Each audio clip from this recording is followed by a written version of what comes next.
Bon ok, après le HJC RFA 71 qui est un casque GT, le RFA 12 qui était typé course, on va parler du F100 que la marque HJC, c'est écrit dessus, m'a très gentiment envoyé. Un grand merci à eux. Je rappelle, comme d'habitude, que je suis pas payé par la marque pour faire cet essai, que je suis libre de dire tout le bien ou tout le mal que je pense du produit. Et avant de commencer, petite anecdote, quand j'ai débuté la moto il y a une quinzaine d'années, j'avais acheté un casque modulable sans savoir que seulement 2 casques, dont le mien ne faisait évidemment pas partie, étaient homologués pour rouler ouvert. De mémoire, il y avait le Roof Boxer et un autre, et je me gênais pas pour rouler avec le casque ouvert, et tout le monde faisait pareil. Je dis ça parce que le casque que j'avais était super lourd et pas très pratique à utiliser en roulant. Il fallait presque les 2 mains pour ouvrir la mentonnière. J'espère que les fabricants ont fait des efforts de ce côté-là. Ça serait pas mal. Allez, entrons dans le vif du sujet. Il y a pas mal de choses à dire. Ça va être assez dense. Ce HJC F100, il coiffe la gamme des modulables de la marque. Gamme qui est composée de 4 autres casques. Et ici, on a le motif appelé BIOS dans le coloris MC8SF précisément. Voilà, c'est un gris, c'est plusieurs nuances de gris avec des petits motifs ici comme ça. On va retirer le plastique, ça sera mieux pour conduire. Quand on fait le tour du casque, on trouve 2 prises d'air. Il y en a une ici, il y en a une sur le dessus et un échappement à l'arrière. Ici, ce sont pas des échappements, c'est factice.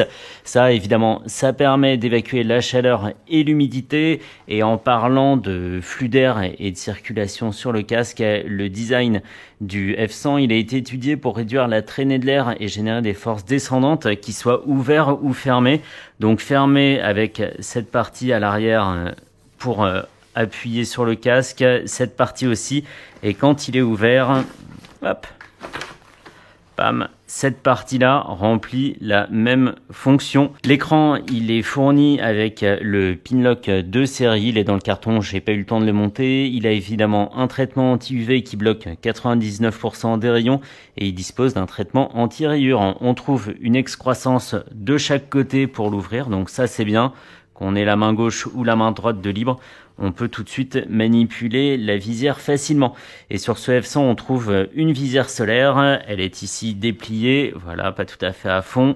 Et elle a 2 positions écartées de 8 mm. Je crois qu'on peut, je sais plus comment ça marche exactement. Je crois qu'il faut faire un clic ou la descendre. Enfin bref, il y a 2 positions. Il y en a une plus basse que l'autre, suivant la longueur du nez du pilote. Allez, on file à l'intérieur.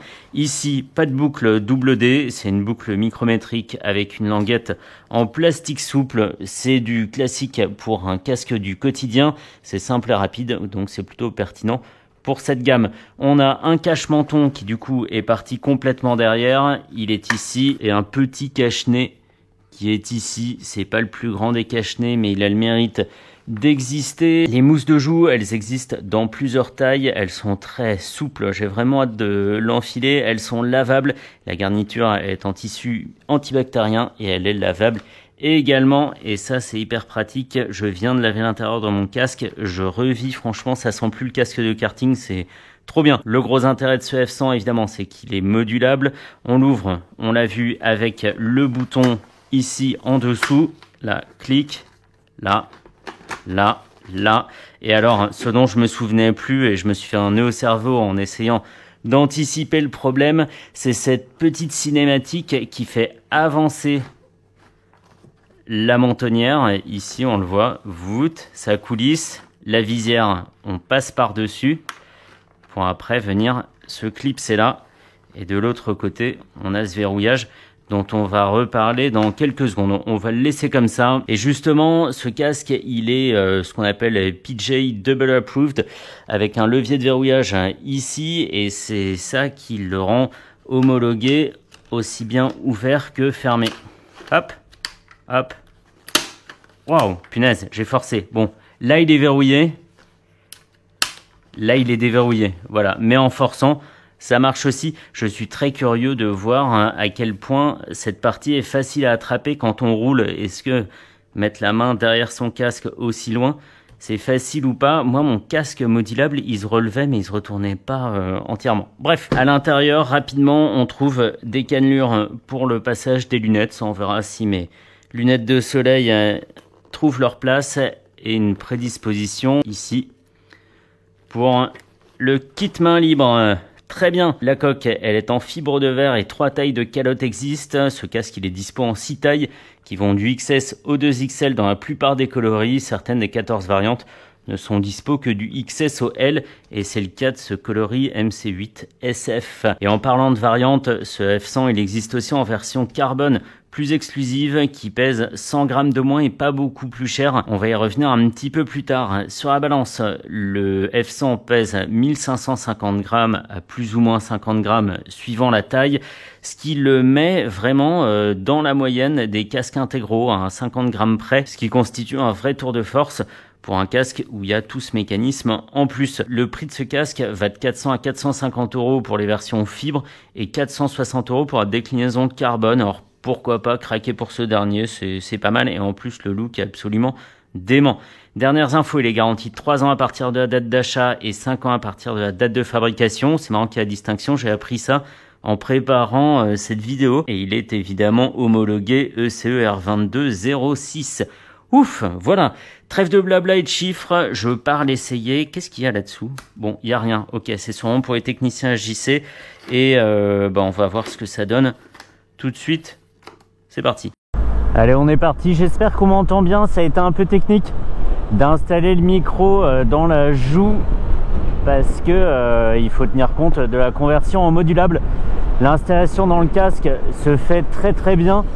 C'est un peu flippant quand on l'enfile et qu'il est justement ouvert parce qu'il est plus écarté.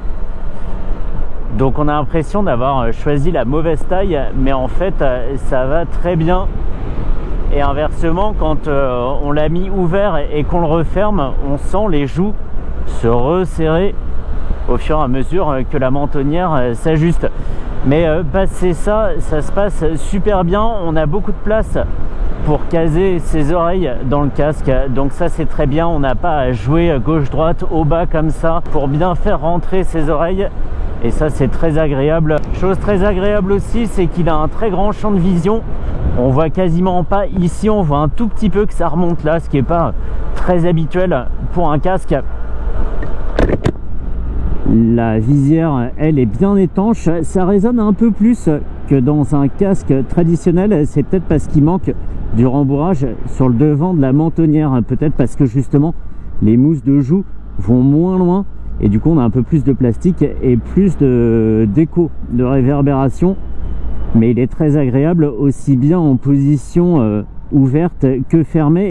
Et chose marrante, quand il est comme ça ouvert mais qu'on a l'écran baissé, il se relève d'abord, hop, pour laisser passer la mentonnière et mes joues sont maintenant bien serrées. Donc ça, très bien. Manipulation de l'écran, très bien. Par contre, j'ai un petit doute sur la tenue dans le temps du verrouillage de l'écran et j'ai peur qu'au bout de quelques années sur certains ralentisseurs l'écran solaire descende tout seul. J'ai déjà eu ça sur certains autres casques et sur la tête il est absolument pas lourd, pas plus lourd qu'un casque intégral classique. Il n'y a pas de gêne que ça soit à nouveau en position fermée comme ici, donc il n'y a pas de poids en porte-à-faux ou en position ouverte. On sent pas qu'il y a du poids à l'arrière et on n'a pas la tête comme ça qui part vers le haut. Donc ça, c'est parfait. Et quand j'ai le casque ouvert comme ça, il faut m'appeler Christophe, gendarme dans la brigade motocycliste d'Avignon. Dis donc monsieur, vous savez pourquoi on vous arrête? Ah oui, bah le téléphone, ouais, bien sûr. C'est tout, c'est tout. Ouais, lui tu me le contrôles, il pue l'alcool. Bref. On va aller vite sur Voie Express pour voir ce que ça donne. L'isolation du casque, non, c'est pas là, c'est là. Et c'est pas si gênant d'aller attraper sa mentonnière derrière la tête comme ça. Je suis curieux de voir ce que ça donne en roulant. Mais à l'arrêt, c'est très bien. Et le cache-menton, là, passe parfaitement. Moi, j'ai pas un menton en galoche non plus, mais ça le fait bien. Et il est temps de s'enfermer. Hop, hop. Il n'y a pas de clic comme sur les autres casques HJC, c'est sûrement pour faciliter le mouvement de la mentonnière, mais il ne faut pas s'attendre à entendre clic pour se considérer bien isolé. C'est comme ça, c'est ça ou ça, voilà. Mais c'est très bien, c'est très bien, l'étanchéité est bonne. On va voir un petit peu plus loin ce que ça donne. Allez. On a du vent qui passe ici, là. Enfin, il passe pas dans le casque, mais le bruit du vent passe ici. On le perçoit en haut à gauche et en haut à droite des sourcils. Sinon, l'aération est bonne, hein. Ça fonctionne bien. C'est facile à trouver en plus parce que c'est en relief. Ça marche très très bien. Et alors, si je relève la mentonnière, je vais commencer à faire des gestes comme ça pour mettre les automobilistes de côté. Infernal. Je suis bien content de ne pas faire les essais avec un casque jet. Wouh! Et effectivement, les turbulences qui pourraient s'accrocher dans la mentonnière ou dans le bas du casque ne génèrent pas de mouvement supplémentaire. Donc ça, c'est très très bien. Je vais quand même reprendre ma mentonnière. Merci. Donc c'est cool. C'est pas parce qu'on a plus de parties à l'extérieur du casque, à l'extérieur du casque dans sa forme traditionnelle, on va dire, qu'il y a plus de turbulences. Donc ça, c'est cool. Et ça confirme que je déteste rouler en casque autre qu'intégral. J'ai l'impression d'être tout nu. Et pour les histoires qu'on m'a racontées de mâchoires arrachées sur le bord de la route ou l'oreille de sécurité, je suis bien content de garder mon intégral. Mais en tout cas, le produit est génial. Manipulation hyper facile.